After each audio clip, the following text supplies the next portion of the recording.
Ladies and gentlemen, I'm actually recording this video a bit before I was initially planning to. And the reason I'm able to do that is because I'm home for the rest of the day doing nothing. So figured now is a better time than any, and especially because it's going to rain very, very soon, and I want to do this before it starts pouring, and then you won't be able to hear. So let's get this shit started. This is 5 more records, of course. I should point out, tomorrow is Tuesday. I don't know when the fuck this video is going to be uploaded. Probably not till like the end of this week, but tomorrow's Tuesday, and my Kettle Decapitation pre-order will be here, and it's massive, and I will be doing a video on that specifically. So that video should come out hopefully like the next day. I don't plan on editing that video, so it should be easy to just upload. So, but this is a video about records, of course, so let's get started. First record I have here, this is Emperor with the self-titled EP and the Wrath of the Tyrant demo. This is a Back on Black reissue of the very first Emperor EP, along with the very first Emperor demo from 1992 and 1993. And this is when Emperor was at its very, very best. Well, the self-titled mini LP, or the EP, Wrath of the Tyrant demo, and In the Night Set Eclipse are the best of the best in terms of Emperor, and I don't think there's one of us that would disagree with that. And honestly, I wouldn't consider myself an Emperor fan. Really, everything after In the Night Set Eclipse, in my opinion, is just really bad. I don't like anything after In the Night Set Eclipse. And I know a lot of people like worship some of the albums afterwards, but you know, I skipped straight from In the Night Set Eclipse to that Prometheus album, which in my opinion is fucking god awful. I fucking loathe that album.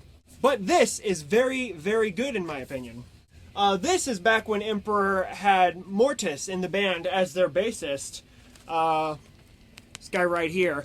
He was only in 3 Emperor releases, if I'm not mistaken. The releases being the Emperor self-titled EP, the Wrath of the Tyrant demo, and then As the Shadow Rise EP. He was the bassist in all of those before he went off and did his own project titled Mortis, which, in my opinion, is just bad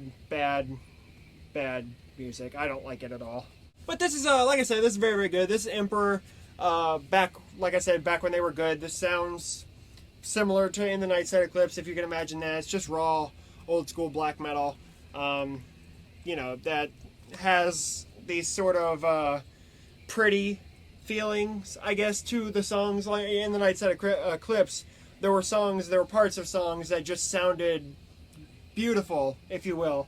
And Emperor is very, very good at that. And there are parts on this too.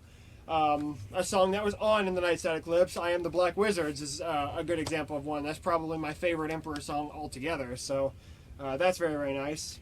And when this came out, this was released, the actual Emperor EP was basically just 2 re-recorded songs from Wrath of the Tyrant, and then 2 new songs that ended up on In the Night Set Eclipse, if I'm not mistaken. So that being the case, there are a couple songs on here that repeat themselves, but you know, you get the original recording and then the re-recording, so that's nice. I do like when I do like that. I don't think it's a waste of of space on the records or anything like that. I really, really enjoy this. The problem I have with this is the fact that it's a Back on Black release, which I do not like Back on Black releases. I don't know what it is. It's just, I have the record, but I just don't have this warm, fuzzy feeling inside when I get a Back on Black release. I don't know what the fuck it is. I'm not too worried about it. You know, I just try to avoid Back on Black if I can.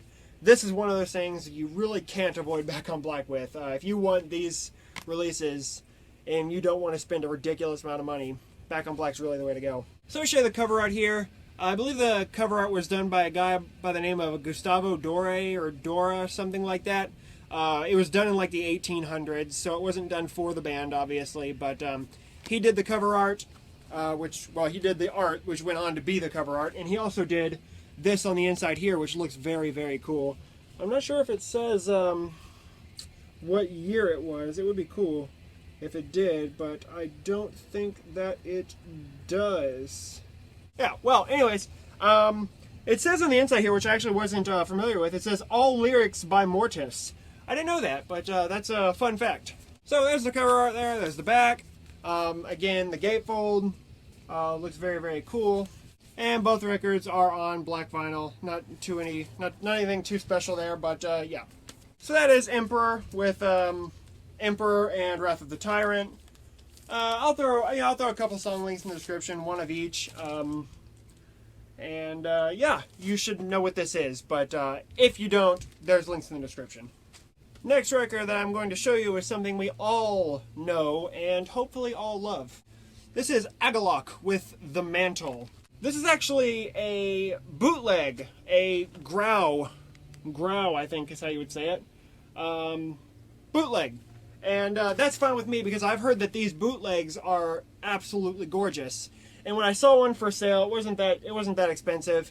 I just figured, you know what, fuck it, I'm going to pull the trigger on this, and I did, and I'm so glad I did. I've heard that these are actually being reissued. This and Ashes Against the Grain are being reissued with like an updated cover and shit like that. But really, I really wanted this version right here. Like I said, I heard it was gorgeous. I knew it came with like a poster and shit, and yeah, I'll end up getting the reissue, but I'm so glad I have this as well. And any of us who know Agalloch, which is all of us, know that The Mantle is, without a doubt, undisputed, the best Agalloch release, and I agree with that.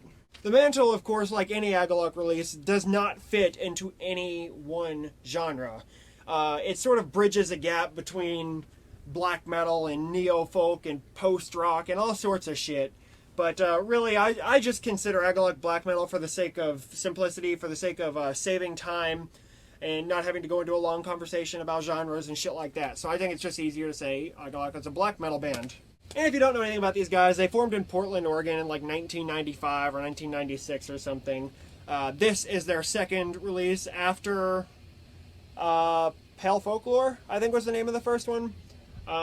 This was released in 2002, and this remains Agalloch's best, as I said before. I feel like this album is relatively long. And I know there's like 3 instrumentals on this thing. The songs that actually do have vocals are just absolutely gorgeous. The instrumentals are gorgeous. The lyrics are gorgeous. This is a near perfect album in my opinion. But I'll go into the artwork here. There's the front. We all know what the front looks like. This is the back right here. Just pictures of architecture. And the gatefold. Look at these guys. This guy looks like he's from The Matrix, which I think is pretty fucking cool. And the other guys just look like, I don't know, painters maybe? And it comes with 2 inner sleeves, which I will show you.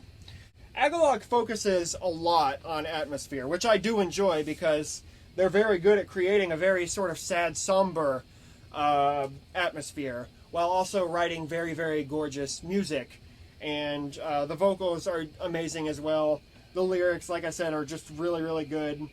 I just absolutely love this album. I really do. So here's printed inner sleeve. I have no idea if this is printed inner sleeve. Oh, this is printed inner sleeve number 2. Lyrics on that side. You got a picture of Fountain on this side. And both of these records are released on clear vinyl with nice picture labels on both sides there. Really, really enjoy that. Just don't call me. And the second printed inner sleeve, more lyrics on that side, more pictures of architecture on that side. And again, just nice picture labels, clear vinyl, like I said. This is released, like I said, on Growl Records. It's originally released on the End Records, if I'm not mistaken. And this specific copy, this specific version of this album is limited to 500 copies, which is nice. But then again, you know, it's a bootleg, so that doesn't necessarily mean for sure that it's limited to 500 copies, because really, in most cases, bootlegs are pretty much entirely centered around a lie. So. And this also comes with a poster, which, yeah, it's just a cover art. I would actually consider framing this if it had, like, you know, the band logo or something on it, but I really don't want people thinking I'm just fucking framing a picture of a moose or whatever the fuck. But yeah, that's Agalloch, The Mantle, absolutely amazing album. Like I said, Again, this is one I don't know what I'm going to throw in the description just yet. I'm going to go through it one more time. Give me an excuse to listen to this again, and I'll put a song in the description for you to check out if you have had your head in your ass forever and have not listened to Agalloch. Listen to this shit. Next up is a reissue from this year that is gorgeous. This is Archgoat with Whore of Bethlehem. Obviously, the instantly recognizable Chris Moyen artwork has been redone for this release. The original cover is actually on the inside here.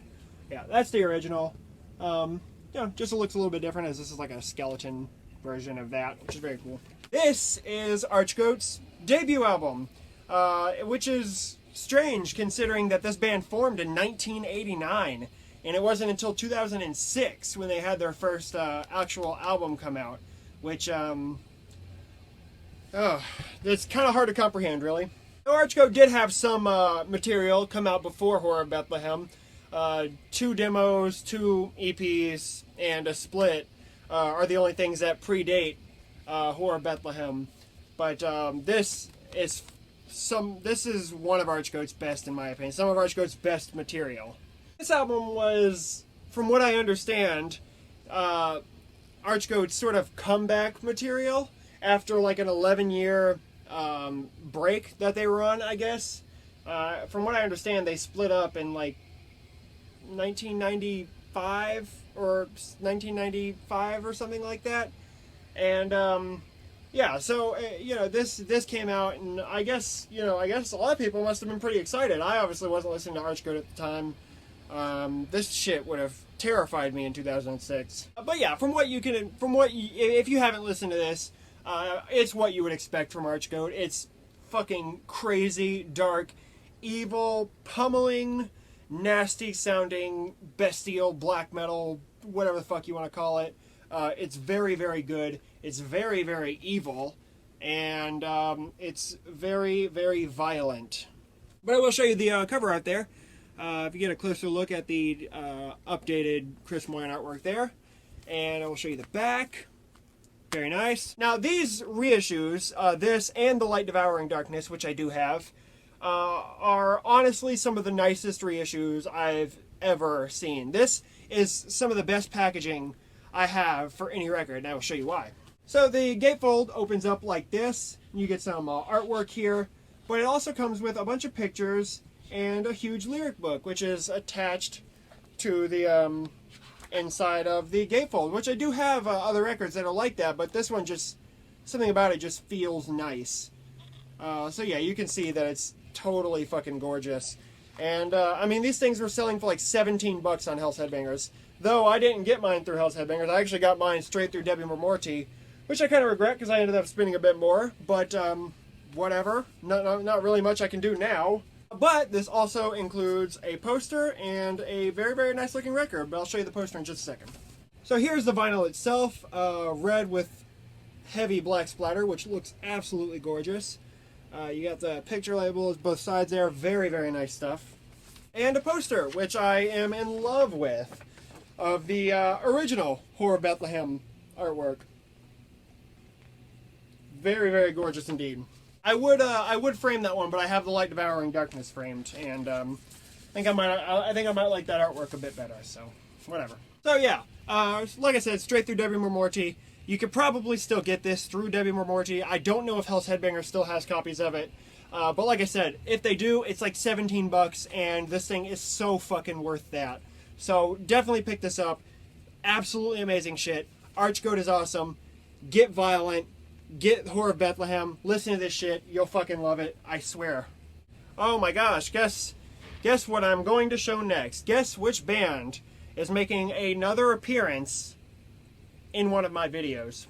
This is Leviathan with A Silhouette in Splinters. Now, you guys at this point, if you don't know that I am 100% obsessed with Leviathan, you're either one of two things. You're either new to this channel or retarded.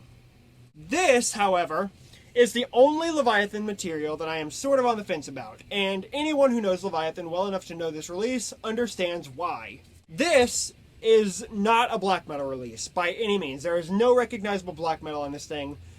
This is strictly dark ambient, which, if you have been paying attention to my channel since the beginning, if you've seen all my vinyl update videos, if you've seen my CD collection videos, you'll know I have no dark ambient in my collection. There's a reason for that, because it's not my thing. I don't enjoy dark ambient music.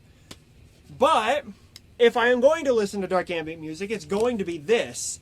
Even though dark ambient is not my thing, this is still very cool, very interesting dark ambient. I've listened to this a few times while studying, airplane stuff, which, if you don't know, that's what I do. It's good for that. It's good when you kind of just need background noise to something, and I assume that's what all dark ambient is good for.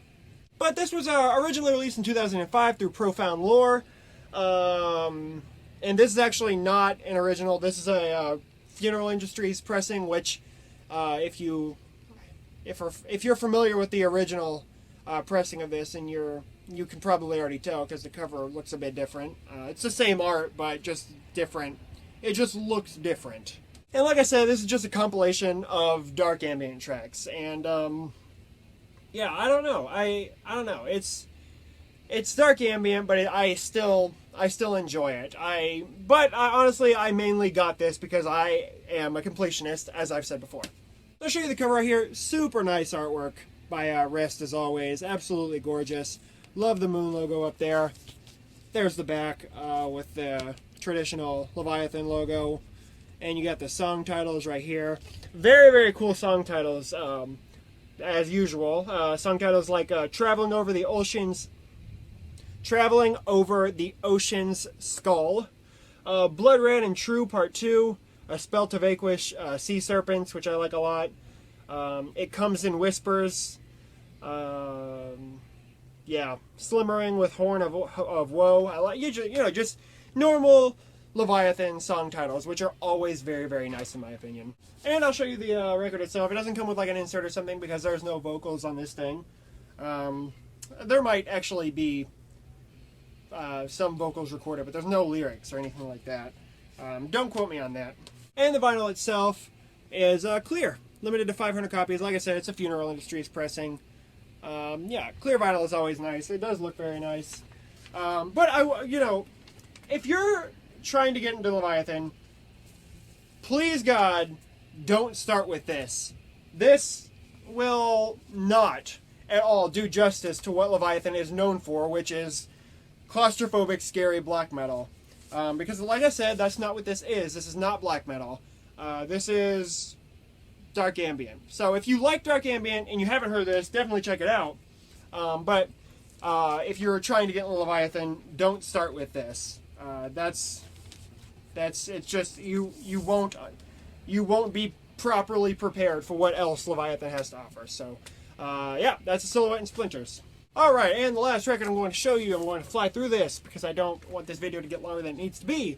This is Orlock with Black Funeral Holocaust. This album was released in 2013 through Werewolf Records because this is Werewolf from Satanic Warmaster. All instruments, all vocals, this guy's a genius. And no exception, this is what you would expect. This is kind of like Satanic Warmaster. This is raw black metal. Raw, underground, finished black metal. It's amazing. So I'll show you the front here. That's the front. Super dark, scary artwork. There's the back for you.